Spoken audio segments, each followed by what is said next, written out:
Monsieur Jean Roux, vous êtes spécialiste et observateur des questions internationales. Merci beaucoup d'avoir voulu accorder cet entretien à la radio francophone iranienne.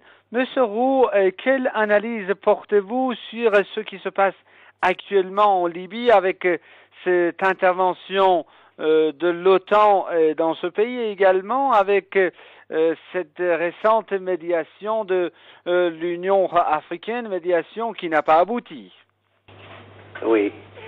Eh bien, à mon avis, je pense que Kadhafi devrait rester au pouvoir.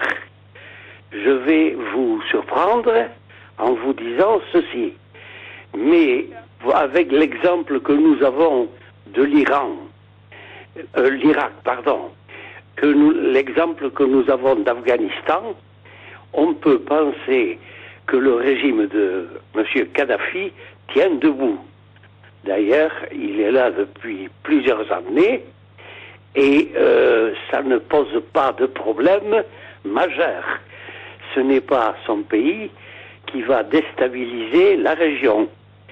Alors, à mon avis, et je le répète, avant de s'occuper du colonel Kadhafi, il vaudrait mieux régler le problème de l'Irak et exactement aussi le problème de l'Afghanistan et presque aussi le problème du Pakistan qui lui aussi bouge.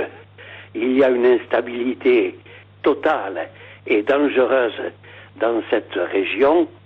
Il ne faut pas aggraver la situation avec le problème libyen qui viendrait se greffer par-dessus cette instabilité qui existe déjà.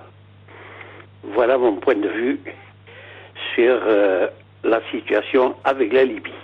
Monsieur Roux, en fait, s'agissant de la Libye, on assiste à une sorte d'hypocrisie des États qui se sont lancés dans cette intervention militaire contre ce pays. On dit que le motif, c'est de protéger la population civile et également de neutraliser les armes et les armements du régime de Muammar Kadhafi. Mais ils ont oublié une chose. Ce sont eux-mêmes qui ont fourni quand même ces armes au régime de Muammar Kadhafi. Exact. C'est exact.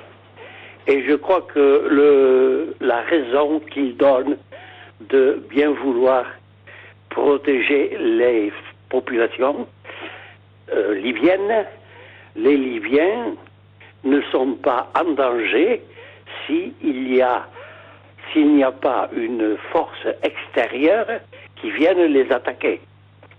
Je pense même que les bombardements que l'on a fait sous prétexte de détruire ces chars doivent cacher une autre raison. On veut enlever le pouvoir à Kadhafi, mais pour qui, pourquoi et comment? Je crois toujours que c'est un mauvais prétexte. Il doit peut-être y avoir d'autres problèmes que nous ignorons ou que j'ignore et qui font que Kadhafi, qui pendant près de 30 ans a gouverné, tout d'un coup, et tout d'un coup seulement, on trouve qu'il est indésirable et qu'il faut supprimer son régime et Kadhafi lui-même. Je ne comprends pas, ce n'est pas très logique. Il y a peut-être des raisons que j'ignore, je le disais tout à l'heure, mais ce n'est pas une bonne chose à cause du déséquilibre qu'il y a actuellement, et je le répète, avec l'Irak, qu'il n'arrive même plus à remettre en place. Ne parlons pas de l'Afghanistan, où même les Russes n'étaient pas arrivés à mettre de l'ordre dans son temps. Alors n'aggravons pas les choses. La Libye est stable. Laissons-la tranquille pour le moment. Autrement dit, monsieur Roux voulait dire que, s'agissant de Muammar Kadhafi, c'est un ami d'hier qui est devenu l'ennemi d'aujourd'hui, en fait, de ces pays qui sont intervenus militairement en Libye. Oui, c'est exact. C'est exact, c'est l'ami d'hier que l'on renie aujourd'hui. Et on peut se demander pourquoi. Surtout à cause de l'instabilité qui règne avec l'Irak, avec le Pakistan et avec l'Afghanistan. Je le disais, n'aggravons pas les choses. Je ne vois pas pourquoi on veut le déflux de 20 ans et qu'il a toujours été reçu comme grand chef d'État reconnu par les Occidentaux. Pour moi, c'est mystérieux.